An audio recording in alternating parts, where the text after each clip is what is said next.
크고 작은 뭐 세상 일 이런 데 시달리며 그 세상적으로 문제에 대해서 이제 힘들거리하는 초대교회 교인들에게 에베소서는요, 에베소 6장에서는 우리의 싸움은 혈과 육, 인간에 대한 싸움이 아니고 인간 배후에 있는 하늘의 악한 영들, 마귀 귀신, 마귀와의 싸움이라 그렇게 말했습니다. 그러니까 이 마귀와의 싸움에서 이제 싸우자면 구원의 투구를 쓰고 의의 호심경을 붙이고 진리의 허리띠를 쓰고 하고 복음의 신발을 신고 싸워야 된다. 이렇게 하는데 그냥 방어만 할 것이 아니라 공격도 해야 된다. 공격을 하자면 성령의 검인 칼을 가져야 된다. 성령의 검 칼을 가져야 된다. 성령의 검인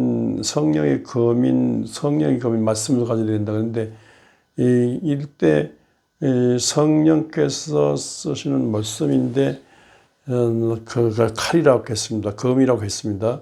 예수님께서도 이제 십자가에 달리기 전에 체포되실 때 이제는 칼을 가진다. 그 옷을 팔아 검을 사라 했습니다. 두 개 있다니까 족하다.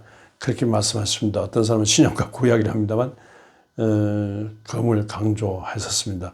또 예수님 종말을 생각하는 요한계시록에서 이 주님의 입에서 좌우에 나선 칼 그렇게 나오는 말씀을 하셨습니다. 말씀을 강조하는 히브리서 4장 12절에 하나님의 말씀은 살아서 운동력에서 좌우에 날선 검보다 일하여 혼과 영과 심령 골수를 찔러 쪼개기까지 하면 했는데 이렇게 말씀은 이렇게 성령의 검인 말씀은 쌍날 양쪽 날이 선 검이라 칼이라고 그렇게 했습니다. 이제 이런 칼 쓴데 이런 칼을 예수님 자신이 또 입에 그 칼을 쌍칼 좌우에 나선 칼을 물고 계신 분 또 그 칼을 가지라 칼을 가지라 성령의 검을 가지라 이렇게 했는데 사실상 한 번도 뭐 예수님께서 이 악한 세력에 대항해서 칼을 가지라고 했죠. 칼을 쓴 일이 없지 오히려 칼을 쓰는 자는 칼로 망한다고 그렇게 말씀하셨는데요. 칼을 거두라고 베드로에게 꾸중하셨습니다. 칼을 말씀하셨는데 칼을 쓰지 않으셨어요. 나폴레옹은 그의 마지막 말에서 두 번 유배된 마지막 말에서 자기는 칼로 세상을 지배하려고 했지만 알고 보니까 나는 칼로 세상을 지배하려고 했으나 성공한 것 같아 성공하지 못했는데 나사렛 예수는 칼 한 자로 총 한 자로 없이 세상을 지배했다고 말했습니다. 그 말씀은 이 칼로 세상을 다스리는 법이 아니라 칼로 세상을 다스리려고 하지만 그건 아니고 세상을 지배하는 것, 세상 살리는 것은 칼인데 나사렛 예수인데 예수의 입에서 나오는 말씀입니다. 예수의 입에서 나오는 말씀이에요. 예수의 입에서 나오는 말씀 칼로 예수 입에서 나오는 말씀 칼을 목사가 대언할 때 이 말씀 칼로 이제 세상에 도전한 겁니다. 그래 말씀 칼로 찔림을 받아. 그래 찔림을 말씀 베드로가 전한 말씀 칼로 찔림을 받아가지고 형제 우리가 어찌할까 하니까 너희가 가까워 회개하여 세례받고 죄사함을 받아. 그러면 성령을 선물로 받으리니 그랬지 않습니까? 그러니까 말씀 칼로 찔림을 받아 회개하고 애통하는 중에 정말 하나님의 영생 자녀가 돼가지고 성령 받아서 세상이 살게 된다. 이제 그렇게 말씀하셨는데 좌우에 날선 히브리서 4장에 좌우에 날선 어떤 검보다 이래하여 혼과 영을 찔러 쪼갠다 했습니다. 그러니까 에덴 동산 밖에 있는 인간은 하나님의 선악과를 따먹으러 하나님과 약속을 어겨서 하나님의 말씀 듣지 않아서 따먹으면 죽으리라 했지 않습니까? 영이 죽었어요. 살아있는데 영이 죽었어요. 영이 죽거나 마비됐어요. 그래서 영에는 있는데 죽거나 마비됐어요. 그래서 사람이 이 사람이 영혼 육의 인간인데 타락함으로써 육이 강하고 혼이 강하고 영은 죽은 상태. 그래서 육혼 영적인 인간이 됐어요. 육적인 권세, 혼적인 권세로서 그게 사람들이 막 그냥 무력으로 갖추고 힘을 갖추고 과학기기 기술 만능으로 이렇게 권력 만능, 황금 만능으로 막 일어나지 않습니까? 그래서 이게 육적인 세상이고 혼적인 세상이에요.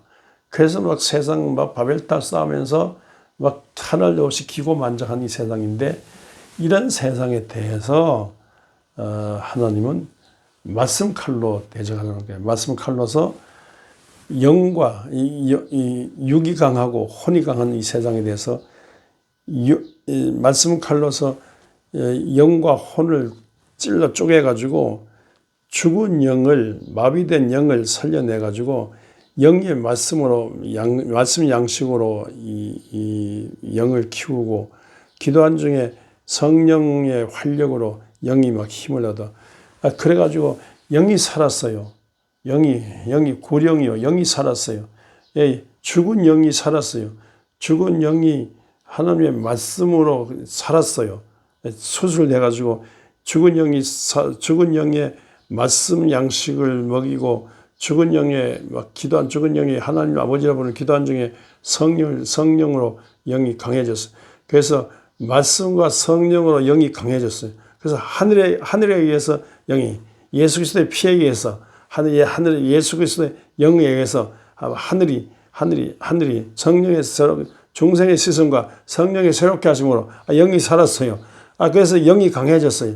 그래서 영이 혼을 지배하고 혼이 육을 지배하고. 과거에는 육혼, 에덴 동산 밖에 있는 인간은 육혼 영인데 이제는 예수 그리스도 이후 하나님의 말씀 칼로 수술을 받아가지고 이제 영이 강해가지고 영이 혼을 지배하고, 전에는 육이 혼을 지배하고 있는데 이제는 영이 혼을 지배하고 혼이 육을 지배하는 육혼영의 세상이 영혼육의 세상. 이제 전에는 비정상인 에덴 동산 밖 쫓겨난 인간이 비정상인데 이제는 둘째 아담인 예수 그리스도로 말하면 정상적인 영혼육의 인간이 됐어요. 그래서 영역을 받게 되고 죽은 영이 살게 되고 영의 말씀을 먹게 되고 영의 성령 받아가지고 성령을 받아가지고 영이 강해졌는데 이렇게 말씀 칼에서 수술 받아가지고 영이 사는 교우 이런 교회가 정상적인 이 번창하는 교회고 이런 교회 운동 이런 교회를 통한 하늘나라 운동으로 육혼으로 육적인 걸로 혼적으로 인간 만능 바벨탑 쌓는 이 세상에 대해서 영력으로 영을 살리고 영의 말씀으로 영이 강해지고 기도한 중에 성령에 의해서 영이 강해져서 그래서 이 육혼적인 세상을 영적인 세상으로 바꿔놓는 그래서 가장 큰 혁명은 육적인 혁명, 혼적인 혁명이 아니고 가장 큰 혁명은 하늘에 의한 혁명, 하늘 예수 그리스도에 의한 혁명, 하늘 예수 그리스도로 말미암아 구원받은 혁명, 하늘에 의한 하늘의 영이 임하는 혁명, 하늘의 말씀에 의한 혁명, 하나님의 말씀 중에는 이 예수의 피에 예수의 이 평화의 예수의 영적인 에너지의 힘입니다. 이 하늘에 의한 영적인 힘의 에너지로서 세상이 사는 이것이 인류의 마지막 희망입니다. 세상적인 육적인 혼적인 이게 아니에요. 영적인 걸로 말하면 세상이 하늘의 영적인 것은 하늘에 의한 혁명이 세상 살리는 겁니다. 그것이 마지막 인류고 예수 재림으로 이 세상은 완전히 구원받는 겁니다. 듣든지 말든지 성경이 이렇게 말하는 겁니다. 이 성경이 말하는 위대한 인류의 희망, 영적인 혁명, 영적으로 구원받는 이 희망은 예수 그리스도의 말씀으로 되는데 이 예수 그리스도의 말씀은 목사가 전하는 말씀 칼에서 영적인 혼을 수술하고 영을 살리는 겁니다. 그러므로 이런 뜻에서 목사는 중요한 자리에 있고 목사는 무엇보다도 말씀 칼을 갖고 영혼을 수술하고 영을 살려내고 영력이 강한 성도 영적인 혁명으로 세상 살리는 데 가담입니다. 이렇게 살아있는 말씀으로 세상 살리고 한 사람을 사는 아담적인 인간을 둘째 아담 예수로 말미암아 살리고 영적 혁명으로 세상을 살리는 일을 하는 이런 교회의 목사를 모시기를 주의 이름으로 축원합니다.